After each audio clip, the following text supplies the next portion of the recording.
es importante recuperar tu esencia. Y no porque la esencia sea algo que se pueda medir o que sea específicamente bueno, sino porque al público le interesa. Y si al público le interesa y el público cree que el equipo tiene la esencia que el equipo tiene que tener, el público va a avalar al equipo. Y si el equipo se da cuenta que es avalado más que antes por el público, eso posiblemente le dé confianza. Y esa confianza se puede traducir en un buen juego, en buena forma individual y colectiva del equipo y los jugadores. Por tanto, hay muchas maneras de hablar de este partido.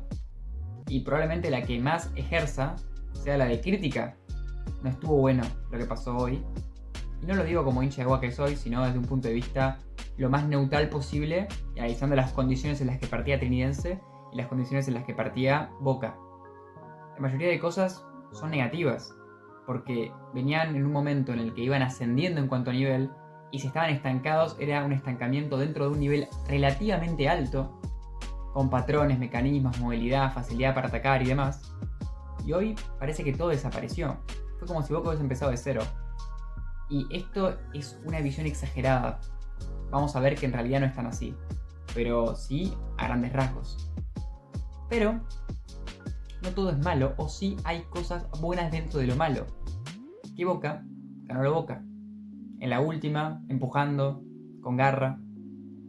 Y es importante tener en cuenta que justamente eso, esa tontera de la confianza, de ganar de una manera en la que quizás últimamente no estás pudiendo ganar, cambia. Y puede ser que cambie esto y no afecte en nada, pero puede ser que cambie más de lo que parece. Ni hablar para Cavani. Sin más preámbulos, analizamos Sportivo Trinidense 1, Boca 2, por la fecha 4 de la Copa Sudamericana. El golazo de Cavani, Dios santo. No porque algo sea verdadero es lo único. Es importante para entender este tipo de partidos, donde por lo general se simplifica el análisis, se vuelve chato, plano, y se lleva al camino de la garra, la mística o la palabra jerarquía, que podemos decir que hoy es cierto. Boca ganó por el talento de Cavani, y si bien es algo irrefutable, es algo verdadero, desde ningún punto agota el análisis. Hay cosas mucho más interesantes por decir, pero si queremos tener una respuesta a la pregunta ¿por qué ganó Boca? Va a ser eso. Ahora quizás es mucho más interesante pensar ¿por qué pudo no haber ganado Boca? O mejor, ¿qué hizo Trinidense para que Boca no ganara? Siento que si tengo que elegir uno de los dos equipos y quedarme con él, y siendo esta una elección de quién es el que estuvo mejor en el partido, me quedo con el equipo paraguayo sin lugar a dudas. Y siempre hay que tener en cuenta que estoy partiendo desde un análisis en el contexto de cada uno. Pero inclusive, si salgo del contexto, creo que incluso me sigo quedando con Sportivo Trinidense. Porque cuando entramos un poco en lo que tiene cada uno, tratamos de pensar, bueno, con lo que tenía que hizo, es indudable que Trinidense estuvo mejor. Porque se puso en ventaja. Porque no sé, por esa expulsión que tuvo que ver con un jugador puntual en una emoción absoluta de la primera amarilla y una imprudencia de la segunda, estaba dominando.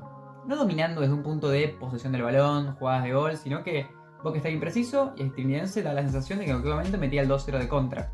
Y que tampoco es que es tan lineal, capaz que Boca se recuperaba en 5 minutos y empezaba a jugar bien. Pero la realidad es que el momento que surge la expulsión, a Boca le vino al pelo. Porque estaba incómodo, porque estaba nervioso.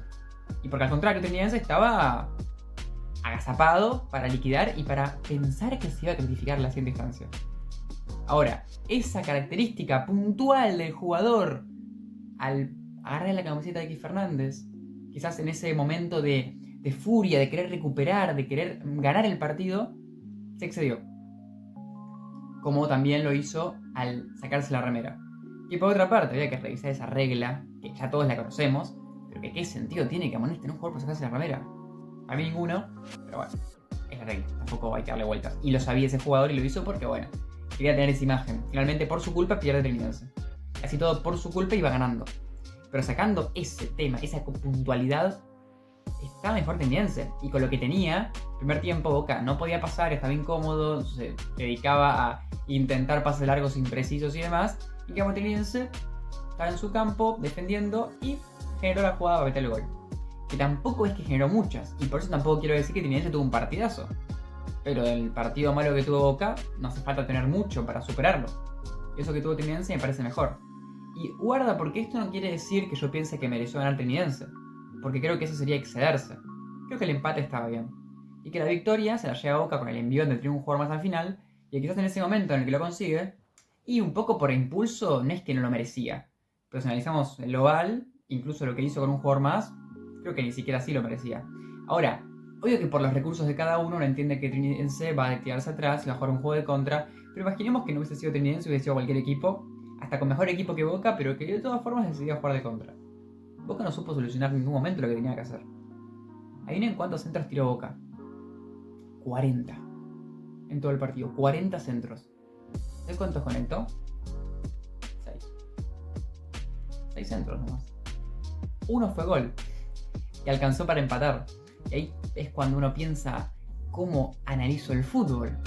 Porque por un lado uno puede pensar el recurso que más usaste en todo el partido, más que los tiros, y posiblemente más que los pases en profundidad, fue el recurso que menos te sirvió. Y yo pienso que en el caso de Trinidense estaba cómodo en ese estado, porque los centros en general no eran buenos. Y cuando eran buenos no eran tan peligrosos al final, porque terminaban siendo despejados o capaz de quedar una pelota picando, pero no terminaba de ser del todo peligrosa. Entonces, de todas formas, es el gol el que te dice, pero pará, si con un centro ganaste el partido, o lo empezaste a ganar con ese empate. Yo pienso desde mi punto de vista que Boca no usaba los centros desde un punto de vista criterioso. Lo usaba desde un punto de vista apurado y siempre desde el no querer perder la pelota. Que así todo es medio absurdo, porque con un centro la puedes perder igual. No es que te asegura que la jugada termina. Yo pienso que en muchos tramos lo que pasaba era que había tantos jugadores en tan poco espacio que no había opción para pasar así la pelota entre líneas o por abajo. Y que era o pegarle de lejos o centrar. Pero si la pelota la llevaste hasta ese lugar, estás en el lado derecho o izquierdo, vas a tirar un centro. Es como que en cierto punto el rival te lleva a eso. Y Boca no supo cómo, quizás, tener un poco más de paciencia, distribuir un poco más y llevar la pelota hasta el medio y pegarlo aunque sea. No supo cómo administrar ese momento en el que iba subiendo. Porque si vos subís con velocidad, subís con pases entre líneas, subís con jugadas interesantes, aunque el rival se repliegue, si vos lo haces rápido, no le das tiempo. Y una de dos. O cuando tires al centro va a haber menos gente, o incluso puede ser que no tengas que tirar centros y que puedas hacer un pase un poco más peligroso, más al pie. Pero como Boca iba lentamente, de una manera muy horizontal y asegurando los pases, el rival se replegaba y llegaba al punto este del famoso embudo. El embudo de decir, ¿qué hago? Tiro un centro. Así tiras 40 centros y conectás menos de 10. Porque hace lo que el rival quiere. Después Boca mete un gol porque algún momento podía pasar. Blanco para mí fue uno de los mejores jugadores del partido. Creo que hay 2 o 3 jugadores que yo destaco más en Boca y es por su rendimiento individual y con alguna colectividad, pero que tampoco tuvieron grandes partidos. Uno de ellos es Blanco, más que nada por los centros que tira y por los desbordes que tuvo. Ni me iba a meter en la polémica del penal para Boca, yo pienso que sí era penal, pero no importa. No es que no importa porque ganó, sino que no lo hubiese mencionado tampoco si perdía. No me importa el arbitraje, simplemente pienso que entiendo por qué no lo cobraron, yo sí lo hubiese cobrado. Ahora, a través de Blanco, bien. A través de Zenón, me parece que fue un poco impreciso en las ejecuciones de pases, pero tuvo una movilidad que le permitía a Boca encontrar al menos un jugador en ciertos lugares de la cancha interesantes, y de ahí muchas veces venían los centros.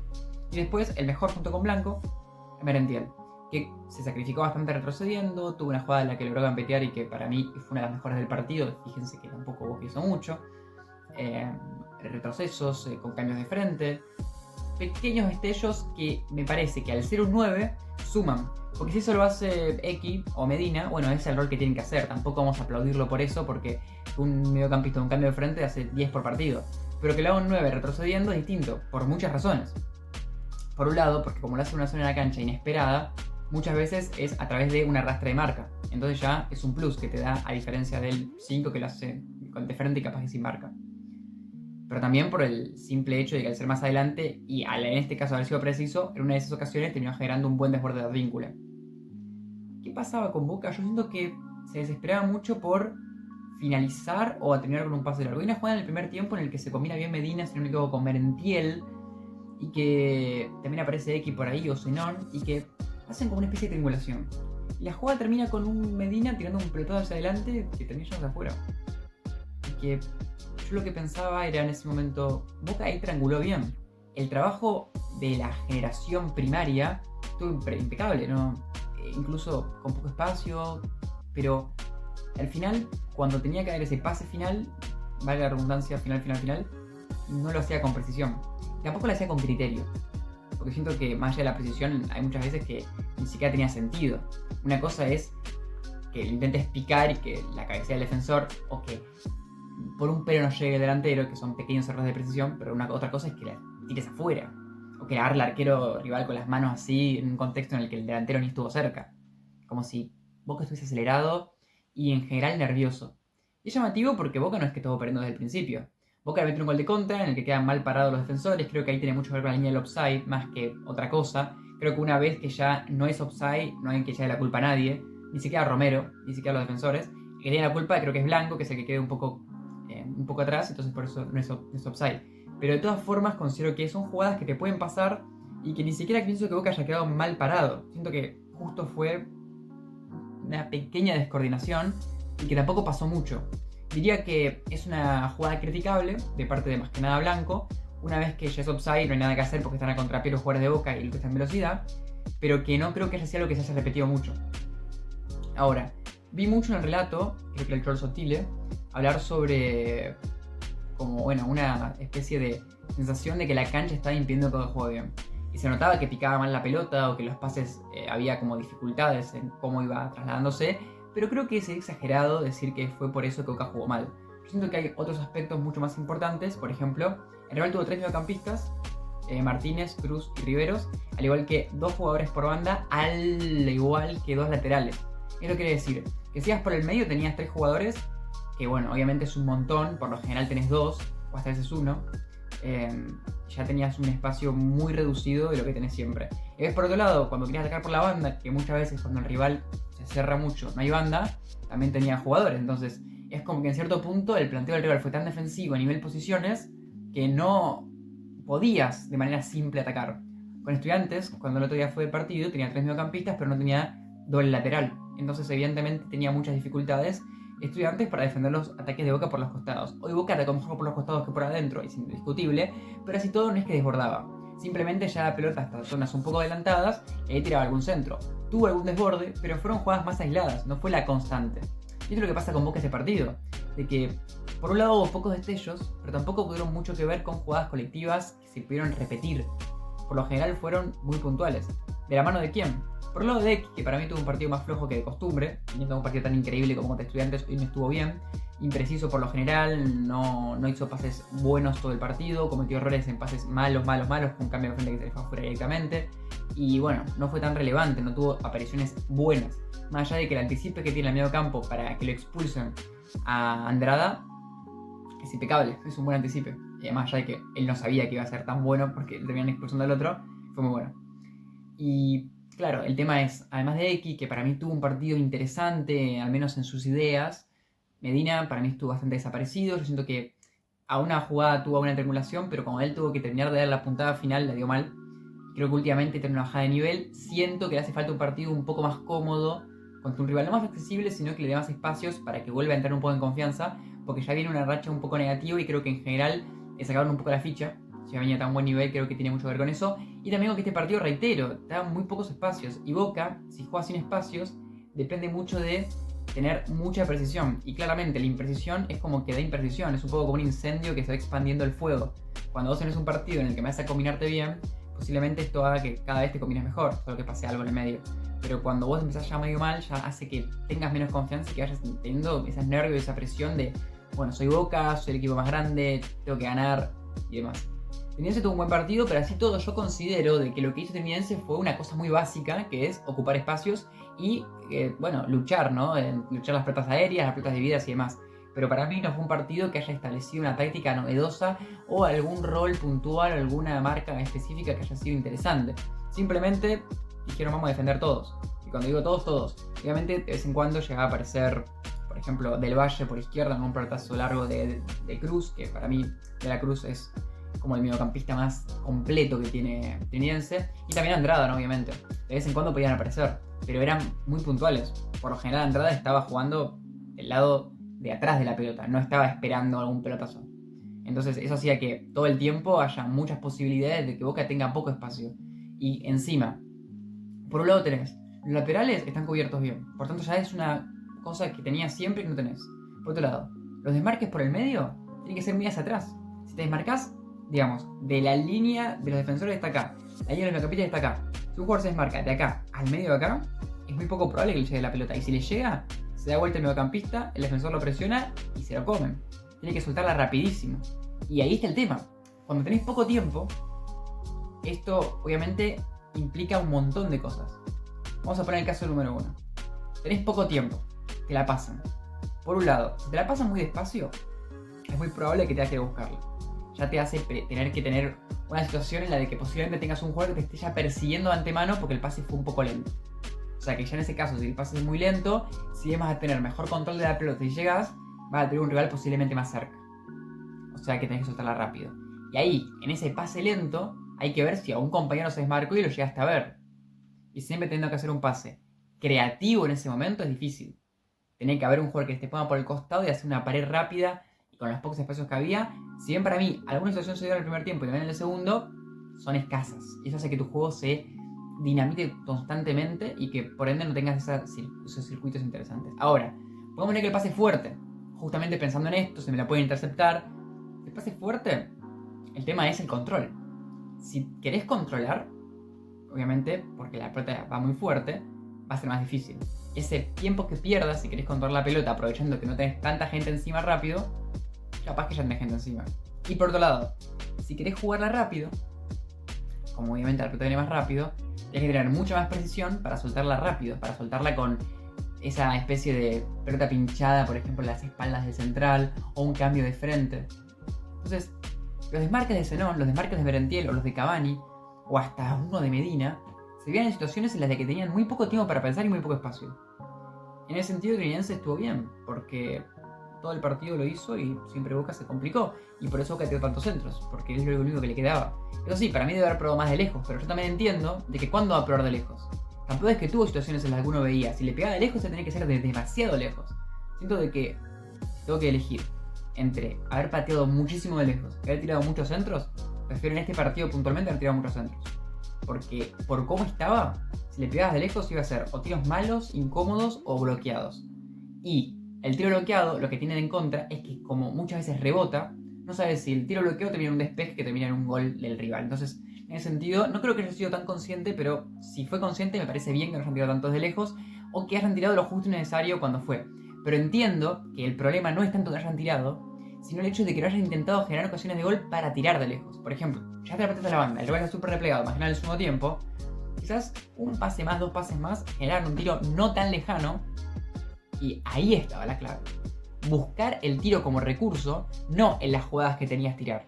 Que son dos cosas diferentes. Una cosa es jugar para, y otra cosa es hacerlo cuando.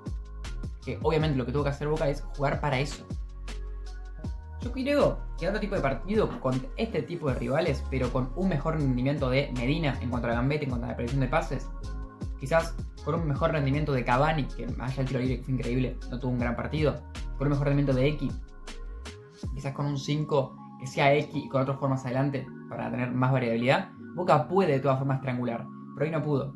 Y tampoco fue un partido pésimo, creo que Boca puede merecer el empate, pero siento que por lo general le costó muchísimo. Y hablo más general del primer tiempo, ¿por qué? Porque el segundo tiempo Boca sí tuvo más espacios, Boca se atacó mejor, tampoco mucho, quiero decirlo, pero yo tenía un jugador más. Entonces cualquier análisis que hagas cuando Boca tiene un jugador más, va a ser un análisis de un Boca con una ventaja numérica contra un equipo que ya de por sí debió haber sido inferior. Y digo, inferior desde un punto de vista de que en la Bombonera Boca fue superior. Y contra un equipo parecido, que se paró parecido, triangulaba, generaba ocasiones, no fue un gran partido, pero yo considero que fue evidentemente superior. Quizás le faltó un poco de efectividad, pero este partido a Boca no le faltó efectividad, le faltó creatividad, le faltó creación, mejor dicho. Entonces, creo que cuando en un partido, de repente el rival se te repliega, y vos tenés ocasiones de gol, pero no las aprovechás, y bueno, el partido se haciendo largo, es una cosa. Otra cosa es que este partido, además de que arrancó perdiendo, obviamente, que eso también es un aspecto, Boca cuando estuvo 11 contra 11 no generaba, le costaba mucho. Entonces, Creo que la explicación está entre esto, los espacios, lo que conlleva los espacios, los jugadores que tenía Boca. Creo que a Boca le faltan jugadores que tengan desborde y gambeta por banda, que no son los laterales. Porque el lateral está muy condicionado a que, por un lado, tiene menos habilidad de regate que lo que puede tener un delantero. Más allá de que Blanco sabemos que es muy bueno, lo hace más cuando está en situaciones de velocidad. Y por otro lado, Zenón está tan centrado que al final todo el juego está de los habilidosos por adentro. Y si encima los laterales están bloqueados, está muy difícil. Creo que Trinidense es un equipo súper interesante. No quiero quedarme, obviamente estos análisis siempre son desde el lado del fútbol argentino, porque es lo que más conozco, porque es lo que me dedico. Es como si fuera una especie de seguimiento de los equipos de mi liga, no tanto de la copa en sí. Pero quiero decir que no era tan fácil como yo imaginaba Trinidense, más allá de que hay que recordar que bajó de la Copa Libertadores, que es algo muy meritorio, no es que estaba en la Sudamericana, o sea que clasificó dentro de los mejores 4 de su país, pero en Fernando Romero como el 9 me parece que fue un partido interesante, con esa asistencia en el gol, que bueno, fue una pelota que termina peinando, me parece bastante buena, pero después un partido molesto para Boca, ambos extremos siempre punzantes esperando el pelotazo, ese juego súper planeado, y después dieron mucho. Eso sí, yo creo que no tuvieron tanta precisión para tirar en largo, y claro, esto siempre es algo que es difícil de medir, pero el repliegue que hicieron en el segundo tiempo me parece que fue un poco excesivo. Y digo un poco porque siento que no tuvieron en cuenta un aspecto que lo mencionamos, que es el tiro de larga distancia. Porque si vamos a los centros, realmente le doy la razón a Trinidense. Porque si en Boca mete un gol de centro, como ya dijimos en esta primera paradoja del principio, de bueno, tiraste muchos centros, pero los cerraste la mayoría, pero de todas formas ganaste por eso. Más allá de la paradoja, yo creo que si Trinidense dijo, bueno, ya fue, me replego y que me tiren centros, la salió bien, porque Boca no tiró buenos centros, se sentía incómodo, le bloqueaban, y quizás, como pasó, te la metían, pero creo que era la mejor manera. Si Trinidense intentaba presionar más o salir más con un jugador menos, le iba a meter un gol Boca antes, estoy seguro. O al menos, no le metía gol rápido, pero iba a tener un juego más cómodo. Ahora, sacando el tema de los centros, el tema de los tiros largos, y ahí creo que puede haber sido un error, porque Boca en un momento iba a empezar a probar y ahí sí puede haber terminado en eso. Por otra parte, siento que fue un equipo que quizás pudo haber sido un poco ingenuo en algunos momentos, además de la doble amarilla, obviamente, de el pobre Andrada. Creo que en algunas faltas, siento que intentó hacer un juego de interrupciones, pero creo que no fueron tan buenas las interrupciones. Y muchas veces eran interrupciones que le daban pelotas paradas a Boca, que bueno, al final Boca con eso termina ganando el partido. Díganme qué les parece, yo creo que es un partido muy flojo y siempre en cuenta del contexto, ¿no? Boca puede ser que haya merecido ganar por lo que dijimos al final, aunque para mí lo más justo es un empate. Siento de que jugó más como quiso Trinidense que lo que hizo Boca, pero bueno, Boca venía de un rendimiento más alto, entonces también tenemos una vara en la que veníamos y siempre tratamos de analizar a los equipos como una línea de progreso o al menos de estabilidad. Y Boca no está estable, tiene altibajos. Este partido, a diferencia de Estudiantes, que posiblemente es duro por la derrota, pero que no tuvo tantos tramos malos, al contrario, tuvo la mayoría de tramos malos y ganó. Entonces, bueno, espero que sea algo positivo. Ahora hablo como hincha, desde el punto de vista de la recuperación de la esencia, de la confianza y demás, pero desde un punto de vista deportivamente hablando, partido que tiene explicaciones lo que pasó, como ya dijimos, en muchas cosas, muchos aspectos, y en parte por el rival. Perdón. En gran parte por el rival. En gran parte por el rival. Porque es muy injusto poner el lado de solamente en que Boca no estuvo bien. Porque gran parte fue por Trinidense. Pero siempre queda esa sensación extraña de... Ok, todos los partidos son distintos, todos los equipos tienen malos partidos. Pero bueno, me parece que no hay una estabilidad que pueda ser ningún parámetro lógico. ¿Cómo juega Boca hoy? Como hoy, como contra Estudiantes, como contra River, como que muchos partidos diferentes. Supongo que tiene más que ver con lo que pasaba en la Copa de la Liga cuando tenía más partidos consecutivos, pero veremos los próximos y el debut contra Atlético Tucumán, que quizás analicemos también en este video, en este canal. Bueno, díganme qué les parece, y si llegaste hasta acá, suscríbete, me sirve. Quiero cumplir mi sueño de poder vivir de esto y que te suscribas me ayuda y me hace muy feliz.